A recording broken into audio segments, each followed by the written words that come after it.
It's been a while. Why not talk about Call of Booty, right? It has lost its way. Wait, is it still loading for you? Loading for what? What's loading? What's happening? What? Is the video still loading for you? No. I just paused it. So. Oh, okay. No. I just have paused. That's about it. So. Okay. I'm gonna go to sleep because I feel like it. All right, Maki, take care, hun. Be safe. But yeah, you might be interested of this because when I was hearing a little bit about this, I'm like, ooh, you know what? Since Sage is here, we used to play Call of Duty back in ye old times. I want to know what your opinion about this specifically. Yeah, good old COD lobbies. Yeah. Ladies and gentlemen, welcome back to the channel, and I don't usually do this kind of thing, but if you guys could drop a like on the video, we are going to take such a fun trip down memory lane here. We are going to look back at how good Call of Duty used to be and compare. I remember you guys fucking played this. You, Asian, and Umji. You guys played. You guys. Guitarist. Oh, guitarist too as well. Turtle. Okay.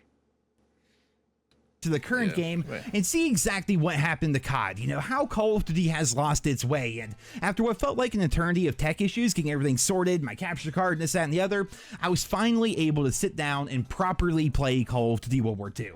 I played the game for several hours here today, which is like twice the amount of time I've put into Black Ops 6 over the course of the past 6 months, and that got me to thinking, what exactly makes this game so much fun to play? Is it really just a matter of old COD good and new COD bad, or does it go a lot more deeper than that? And the answer is yes, absolutely, it does go much deeper than that, because as much as it pains me to say, Call of Duty World War II is turning 8 years old this year, and for context, that is about as old as Call of Duty. 8 years, man. That was 8 years ago, dude. Holy shit, man. The 4 was when it finally got remade into Modern Warfare Remastered. It doesn't seem like it, but this game is actually quite ancient, yet to this day it still holds up as one of the best Call of Duty experiences you can have, and thanks to Xbox Game Pass, it's going through quite the resurgence right now. It's been over a week since Microsoft threw COD World War II, as well as a bunch of other games onto Game Pass, and historically, pun intended, games don't usually last that long when this kind of a thing happens, right? I mean, usually a bunch of people will go back and hop on right away, and then it just fizzles out. Right, and the game goes back to being in its dead state. Well, so far, that hasn't happened to COD World War II. When I was playing today, on a Thursday afternoon of all days, I could instantly find matches of TDM, Domination, The Objective Mosh Pit, Shipment 24/7, War, and even Search and Destroy. I've always kind of considered Search and Destroy as like the benchmark of an old game, right? If you can play Search in an old game, there's. You want to know something? This game got a resurgence, and it's very popular. That literally, like, this game is actually good. Compared to Black Ops 6 now. When you remember back then or so that you guys were trashing on it, that like this game sucked and everything. Pretty good player population, and I think what's happening here is fans have come back to this game, or possibly new fans are trying the game for the very first time, and they're choosing to stick around. It's not just a flash in the pan, like play for an hour and uninstall. Something about Call of Duty World War II is truly resonating with fans, and that's what I want to explore here in this video. This is my theory of why this specific video in general, or like this game in general, is like resonating with Call of Duty players, at least like, you know, going back or so. The reason why is, well, this is just my theory or so, because remember, they swapped over to that one other engine. I don't know if they modified it, but like now the most recent Call of Duties, they've been all the same. It feels the same. The art style is the same, as in like the movement, the mechanics, and like everything. It just feels the same. The gunplay feels the same. The recoil feels the same. The way how they do things is the same. And then if you go back to the older Call of Duties, each Call of Duty was different. They had different artistic styles, the way how the guns feel, the way how the play style feels. And like, you know, the core mechanic is still there, right? You just run and gun. That's it, right? Pretty simple. But now like the guns always felt different. The spawns were different. The maps were different. The soundtracks and the gameplay and everything, you know, it just was different. Now everything's all kind of together. You have like the weird Netflix menu thing or whatever, hub menu thing, whatever the fuck that is, or so that they use now. The Call of Duty like HQ thing or whatever it is. It's like the same shit because they always bring it back, and they have like that, and it just all kind of feels the same. It's like nothing different. It's not just the new Game Pass players either. There are so many people of various levels playing this game right now. What Sledgehammer Games actually did was, a while ago, they activated double everything for the game, right? Double XP, double weapon XP, double division XP. Double so in XP. essence, you're going to run into a lot of Master Prestige level 1000 players. Then, of course, you're going to see the new players that are non-prestige, and then you have everything in between. Thanks to the fact that there's no skill-based matchmaking in this game, fans get an authentic Call of Duty experience that truly feels rewarding when you do well, and you can see yourself tangibly improve over time. Unfortunately, there's still no word on what's happening to the PC version of the game. I mean, Activision... No, I'm not uploading any videos right now at the moment. And finally, after multiple days of letting people get their PCs hacked, took the game down off the Microsoft application here on PC, but they haven't mentioned a single word since. I'm not sure if they're ever going to mention anything officially, to be honest. I feel like they're just going to try to sweep this under the rug and hope that fans forget. But of course, I will keep you guys posted if they ever speak up about the situation in the future. It's a real shame, too, because so many fans were loving playing COD World War II on PC, be it for the first time or as a trip down memory lane, and just like the console players, they were genuinely getting into the game. It was resonating with them. It was fun. It was rewarding. It was enjoyable. Basically, Call of Duty World War II represents a lot about how good COD used to be, and in playing it, I genuinely feel like Call of Duty has lost its way in recent years. I feel like it's the same thing as well with like the player base in general, how like the most like recent player base, at least like how it is now, or so they use like the hacking thing. They use the aimbot and the mods and everything just to become quote unquote better, you know. Yes, I played it in 2020. So stuttering isn't me. Yeah, too bad. Apparently I'm stuttering apparently for some apparent reason. I don't know why.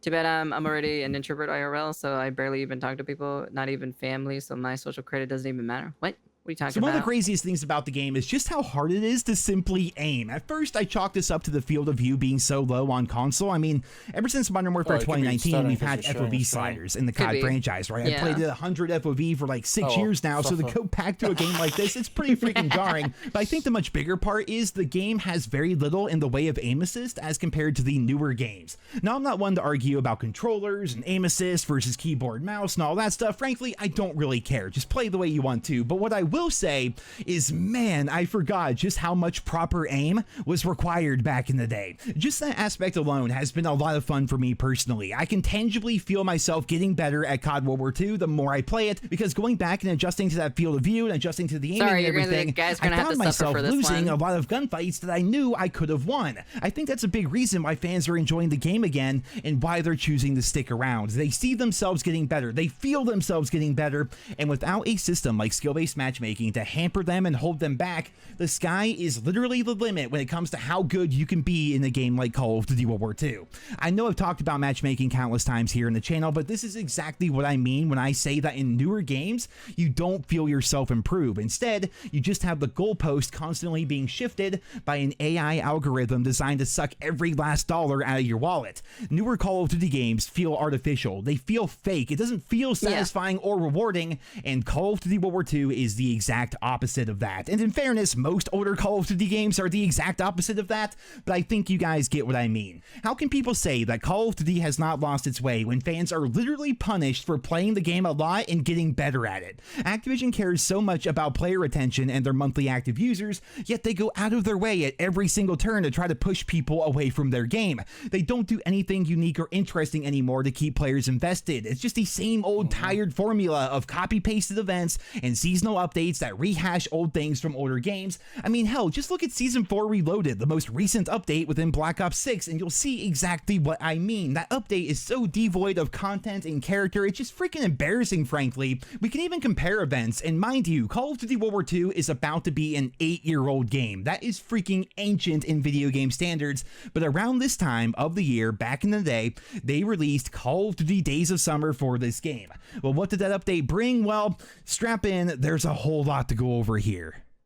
First things first, Call of Duty World War II Days of Summer brought with it for free the sandbox multiplayer map, which could be played for most game modes. It was incredibly unique, albeit a little bit goofy, given that we were toy soldiers in the headquarters and Captain Butcher was watching us from above and everything. It was definitely more outlandish than most of the other stuff we saw within this game, but it was still incredibly unique and free for everybody. They also added in the dogfight game mode, which was actually wild. Like, it wasn't my favorite thing or anything, but just, we're literally just flying around in airplanes in the COD multiplayer trying to shoot down down other players and everything. Yep, Like, I it was remember freaking this. crazy. On top of that, they also added in Master Prestige rewards, which would give players unique uniforms and unique weapon camos for hitting Prestige Master, and then new cosmetics every 200 levels all the way up to level 1000. That was something that the community wanted for a very long time. It's funny and because I've never played it specifically, so I don't know any of this stuff.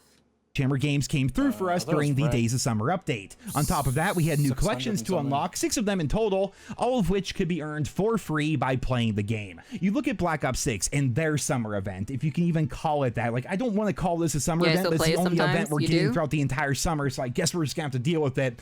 But in the Beavis and Butthead event, which No, replaced... Oh It's yeah, just that did you I, know? Did you know that they added Beavis and Butthead into Black Ops 6?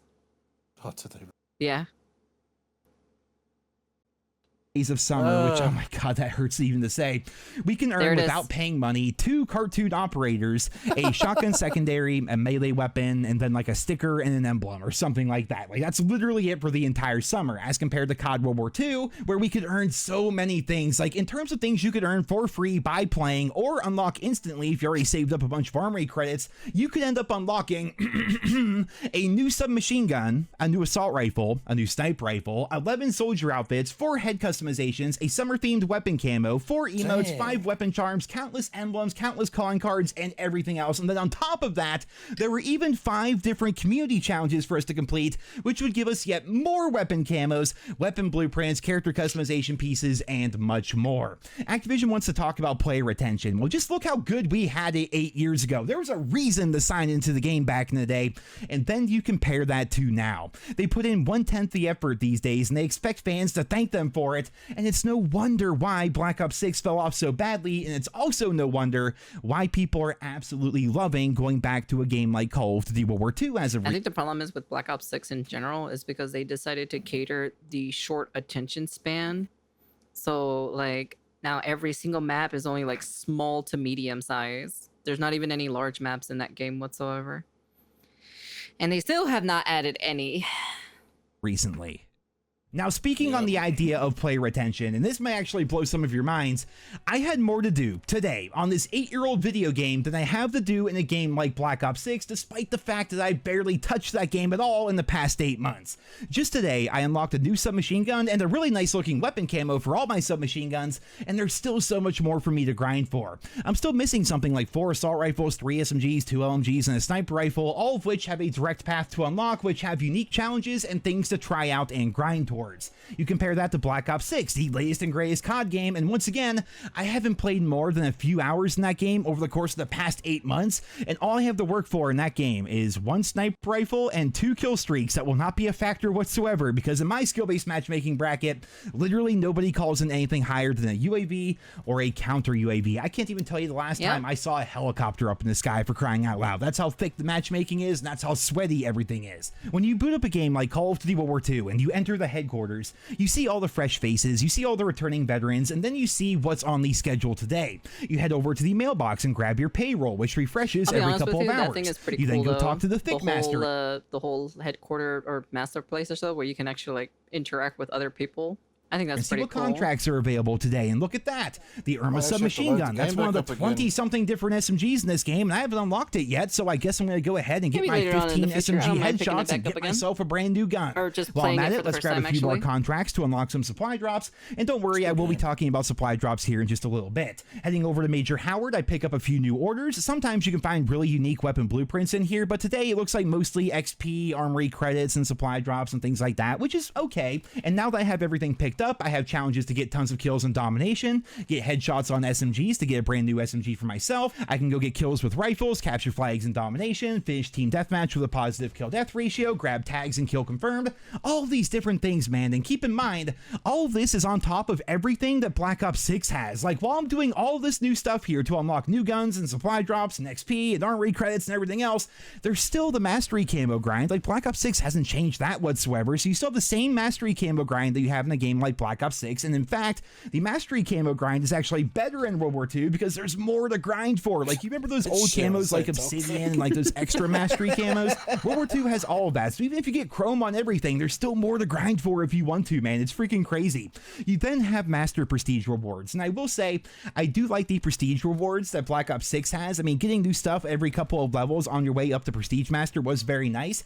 But after you hit master prestige in that game, there's literally nothing until you hit level 1000, right? So in a game like COD World War II, you have the mastery camo grind. You have even more mastery camos on top of that. You have the challenges, you have the supply drops, the orders, the contracts, and then every 200 levels of prestige master, you get even more rewards instead of having just one giant 900 level grind like we see. I don't remember if this Call of Duty had DLC or did not have DLC.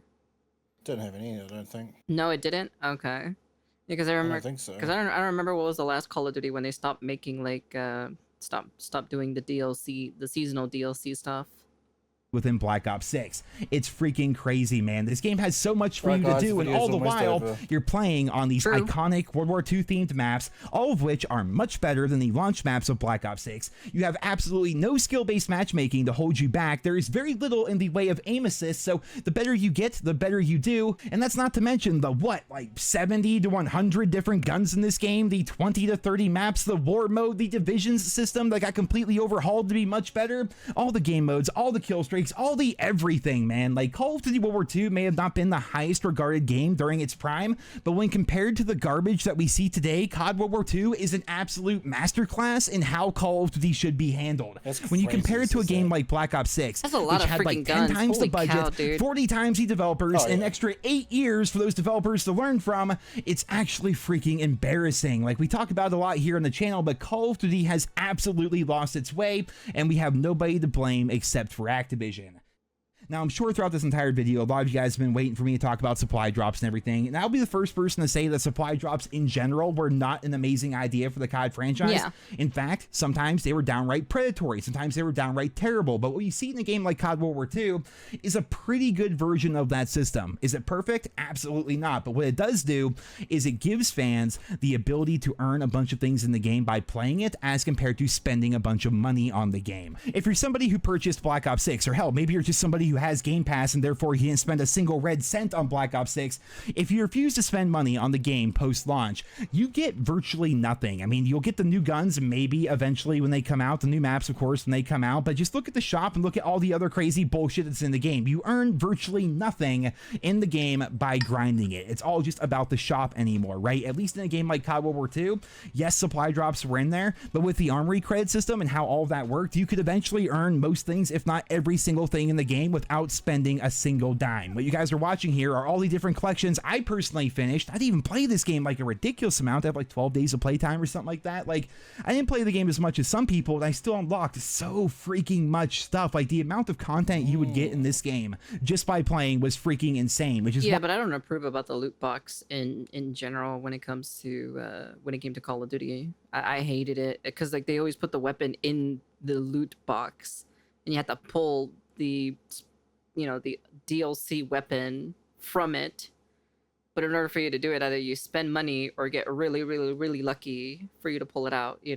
They did it in pay to win, that's why. Yeah, they did it in Black Ops 3, and then they increased it a lot more in Black Ops 4, and that's where I kind of like stopped playing in general, was like Black Ops 4. Why I hate so much when I play a game like Black Ops 6 or virtually any of the newer games in general. I feel like I'm earning nothing. I don't buy the Black Cell Battle Pass. I don't buy the regular Battle Pass, for crying out loud. I don't buy any of that stuff, right? I'm not buying shop bundles. I'm not buying anything. I got the game. I should not have to pay for extra shit, right? That's not how this should work in the year 2025, and yet Activision feel much differently about that. They stripped away all the progression and all the amazing things that made these games like Call of Duty World War II and Modern Warfare Remastered and Black Ops 4 so good, and replaced everything with shop bundles. It's freaking... Well, it's because the only reason why they replaced it with shop bundles is because people buy them at the end of the day. If people weren't buying them, it'd be a different story. But people buying it, so they're just gonna keep doing it at the end of the day. It's just it's literally the saying, vote with your wallet. But apparently people who are voting or so are spending. embarrassing. And hopefully this game does get patched so that PC players can enjoy it as well. Though honestly, I'm not going to hold my breath when it comes to that. I will keep you guys posted if and when that story develops. But for right now, I'm going to wrap up this video. I hope the PC I've version enjoyed gets playing patched. COD World War II so freaking much. And honestly, I think I'm going to be streaming it daily, at least for a while, because I have so much fun playing this game. Might be. Like, why wouldn't I? What am I going to do? Because like from looking at this game specifically, it just kind of reminds me of older 2000 Call of Duty games. Black Ops 6 and die to the Amos another 10,000 times or something like that. It doesn't sound fun whatsoever. Like, nothing about Black Ops 6 is fun for me personally, and I'm sure for most of you guys out there as well. And then when you see a game like COD World War II, you get to go back to it, and you can actually enjoy it because people are playing the game once again. You can play whatever your favorite game mode is. It just reminds you. It's honestly really humbling. It's such a somber reminder of how good COD used to be, and it really, really, really shows how terrible Call of Duty has gotten. Ladies and gentlemen, that's it for this video here today. I hope you guys all enjoyed it. Leave your thoughts and feedback down there in the comments. Thank you all so much for listening and for continuing support of my channel. And until next time, I hope you guys all have a wonderful day. It's funny, you know, at the end of the day, you know, talking about that, like over Call of Duty in general, because, you know, you and I used to grow, you know, we used to grow while playing the old Call of Duty back then. And now, the way how it is now, they got the Beavis and Butthead, you know, they got like, apparently they're adding American Dad into Call of Duty Black Ops 6. Why? I don't know what else they're gonna add into it specifically. But like compared to back then, you know, at least like, yeah, I'll give a benefit of doubt. You unlock a lot of stuff in COD World War, whatever the fuck the game is called. But like the way how you earn them though, I'm not really a huge fan of it. I'm more of a huge fan of Black Ops 1. The way how you like save, you get money or so, credits or so, when you finish the game, and then you can go unlock stuff with that money, or you can go gamble or so in the gun game, for you to do all that in general. So you'd be like, oh, okay, you gotta bet this much or so to, you know, to earn double and everything. So, but unfortunately, like, how are you feeling about, like, you know, new COD versus old COD? Well, you saw that, oh, I think there's something wrong with your stream now, actually. Oh, for some apparent reason, I'm at 19 kbps for some apparent reason. Yeah. 19,000. I don't know why. Shouldn't even be at 19,000. But yeah. Anyways. But yeah. But how are you feeling though in general? So, like you said, we grew up on this game. Mm-hmm. And because I put this game up with like how good Battlefield was, how good the Call of Duty was back then, how good even Counter-Strike was back in the day. Mm-hmm. You're talking about these old games, even like Day of Defeat. These are true dreams that people don't really play anymore. Yeah. Because there's no way to play it. They've literally lost the aspect of what makes players enjoy the game anymore. Mm-hmm. It's all about, okay, we're gonna make this much amount of money from this game. Let's get it done. I don't care how we do it. Yeah. Makes sense. But seeing World War II come back and actually seeing a huge following behind it now, actually, that gives me hope that the community is still there. Yeah, that's what I wouldn't mind going in once they fix the issue with the PC version of it, because apparently like there's like been, you know, some hacking issues or so and whatnot. So it's just kind of like hopefully they fix that. It's because it's an old code, that's why. Yeah, that's the reason why, and I assume not a lot of the older devs are still there anymore. So no, they all moved on. yeah, like Mr. Vonderhaar already has his own game studio, and he's working on something on his own over there. So, but yeah, overall, that's pretty much it. It just kind of sucks that like new Call of Duty just will never be the same, no matter how hard they try, or you know, they're trying to basically capture again, you know, lightning in the bottle, but yeah, that's not gonna happen. They're they're just missing. They're missing the point why old Call of Duty was just fun in general. I think that's the biggest thing. They're blinded by the amount of money they're trying to make, or how realistic they want the graphics or the gameplay and everything. But it's just like, you know what how guys are. Guys just want simple things. And that's pretty much it. Well, what you might have to do is stop streaming for a second. True. Yeah. But anyways, and stream again, because I know, but I gotta gotta end the video. But yes, but that's it. That's the end of the video. And issues with stream. Yay!